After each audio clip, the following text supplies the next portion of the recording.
जो ये position time graph है, जैसे ये पूरा एग्जांपल है हमारे सामने, 0 टाइम पे x equal to 0, time t equal to 10 second पे ये x इक्वल टू 20। तो 10 सेकेंड में ये बॉडी कितना मूव किया, 20 मीटर, और टाइम कितना लगा 10 सेकेंड। तो 20 मीटर अपॉन 10 कितना हो गया, displacement upon time, 20 upon 10, velocity आ गई 2 metre per second, displacement upon time. फिर जैसे यहाँ देखो 10 से 20, टाइम 10 सेकेंड है और displacement 20 metre, displacement upon time 2 metre per second.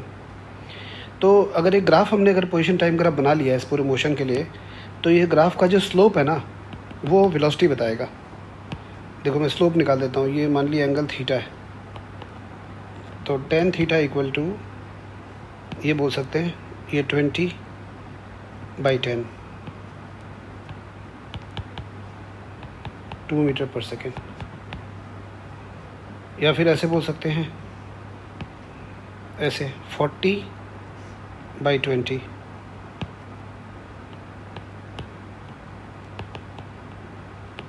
2 metre per second. तो पोजीशन टाइम ग्राफ से जो स्लोप होता है, पोजीशन टाइम ग्राफ का जो स्लोप होता है 10 थीटा, वो वेलोसिटी है। 10 थीटा इज़ द वेलोसिटी।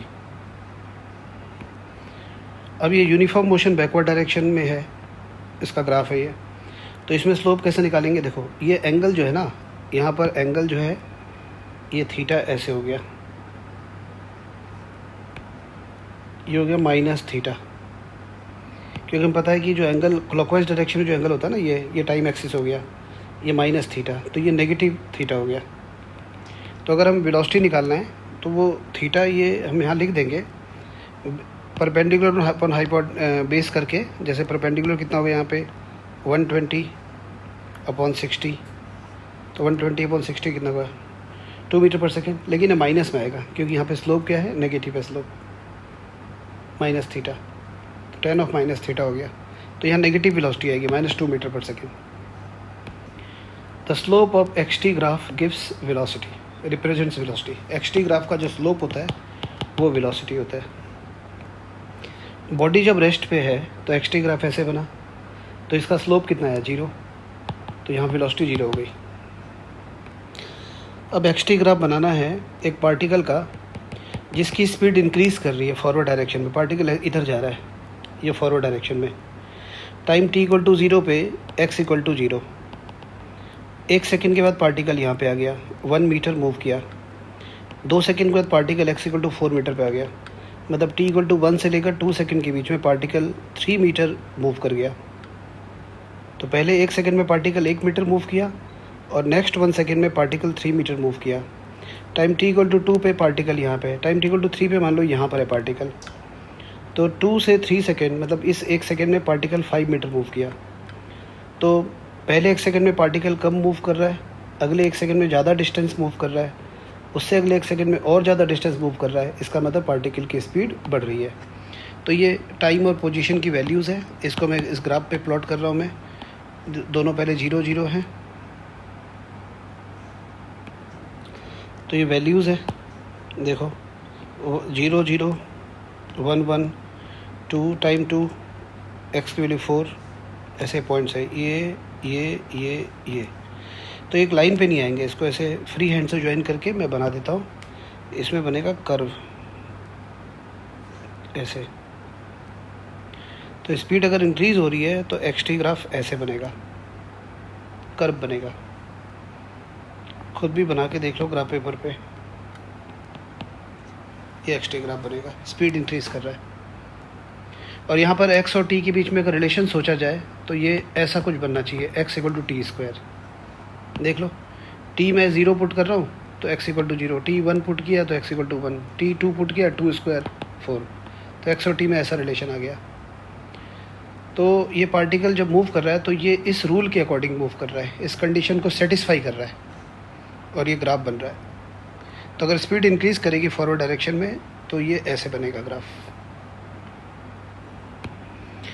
एक पार्टिकल बैकवर्ड डायरेक्शन में जा रहा है, जैसे टाइम t इक्वल टू 0, शुरू में पार्टिकल x इक्वल टू 100 यहाँ पर है। 1 सेकेंड बाद, 1 सेकेंड में कितना मूव किया 10 मीटर, यहाँ पे आ गया 90। फिर 2 सेकेंड बाद यहाँ पे आ गया तो 1 से लेकर 2 सेकंड के बीच में पार्टिकल 20 मीटर मूव किया, फिर 2 से लेकर 3 सेकंड के बीच में पार्टिकल 30 मीटर मूव किया। तो हर सक्सेसिव सेकंड में ये ज़्यादा डिस्टेंस कवर कर रहा है, स्पीड यहाँ बढ़ रही है बैकवर्ड डायरेक्शन में। फिर देखो 3 से लेकर 4 सेकंड के बीच में 40 से 0 मतलब 40 मीटर मूव कर गया, तो ये स्पीड बैकवर्ड डायरेक्शन में इंक्रीज़ कर रही है। इसका हम ग्राफ बना लेते हैं। अब ये पॉइंट्स है, ये टाइम t = 0 x 100, फिर टाइम 1 x 90, ऐसे ये पॉइंट्स प्लॉट किए हुए हैं, ये सारे वैल्यूज़ यहाँ पे देख लो। तो इसका ग्राफ जो है कुछ ऐसा बनेगा, ये स्पीड। तो बैकवर्ड डायरेक्शन में स्पीड अगर बढ़ेगा तो ऐसा बनेगा। This is the graph.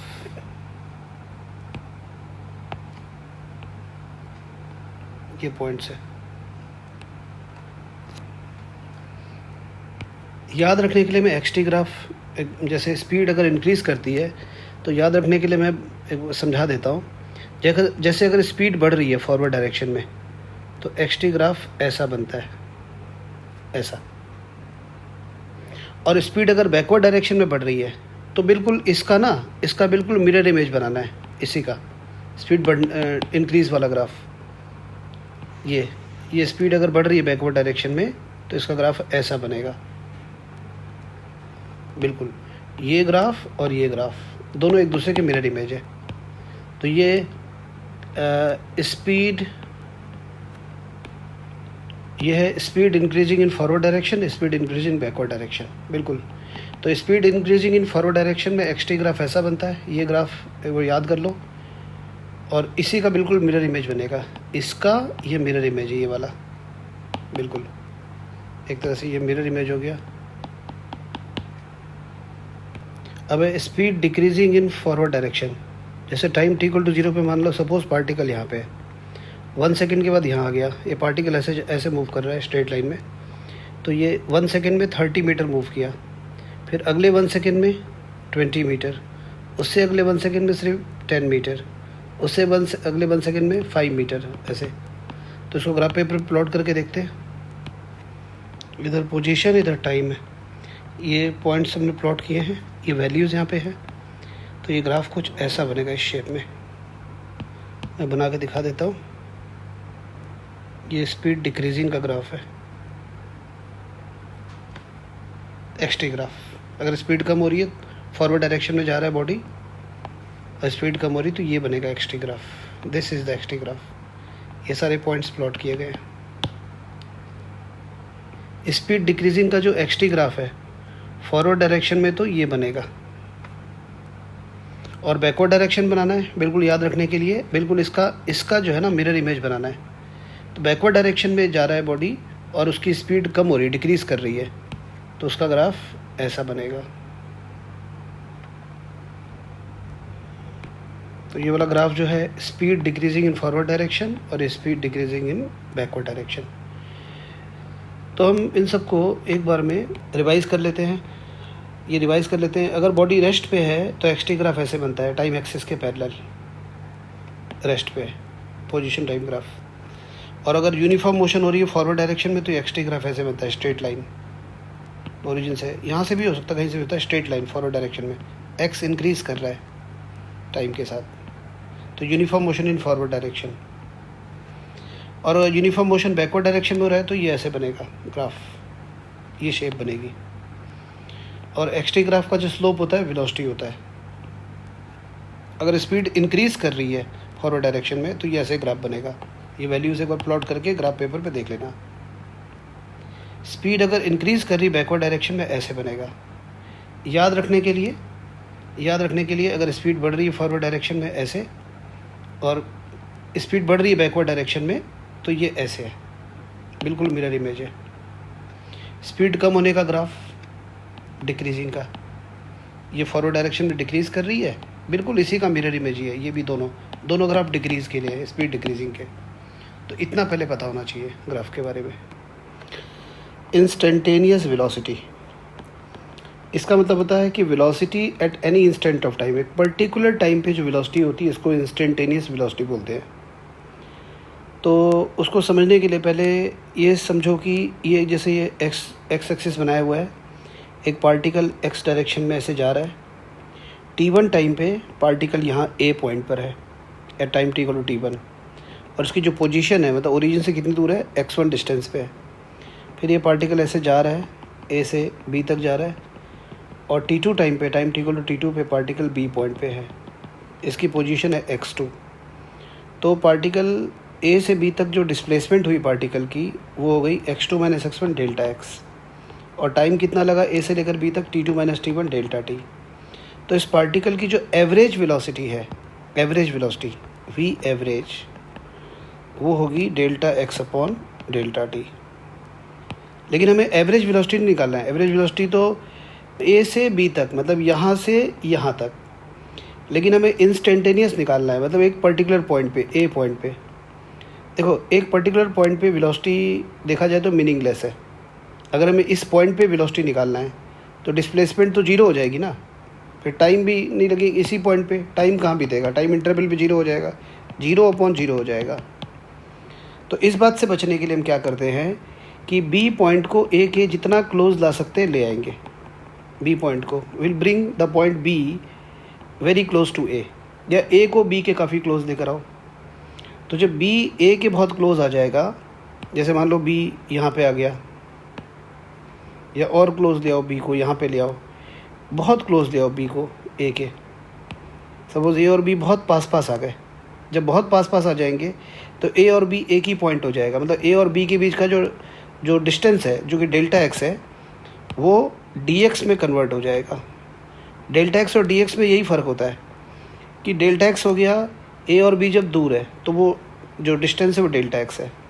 ए और बी बहुत पास है तो ए से लेकर बी तक का जो डिस्प्लेसमेंट है बहुत कम हो जाएगा, डी एक्स में तो वेरी स्मॉल डिस्प्लेसमेंट, और ए से बी तक जो टाइम है वो भी काफ़ी कम हो जाएगा, डी टी।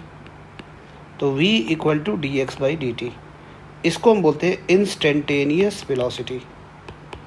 मतलब है ये एवरेज वेलोसिटी ही, मतलब a से लेकर b तक, मतलब a और b बहुत पास पास है। The points a and b are very close, so close कि a और b पॉइंट एक ही पॉइंट लगेगा। तो हम बोलेंगे a पॉइंट पे वेलोसिटी, a से b तक नहीं बोलेंगे, हम बोलेंगे a पॉइंट पे वेलोसिटी, और वो dx/dt से रिप्रेजेंट करेंगे। डेरिवेटिव यूज़ करना पड़ेगा, दिस कॉल्ड इंस्टेंटेनियस वेलोसिटी।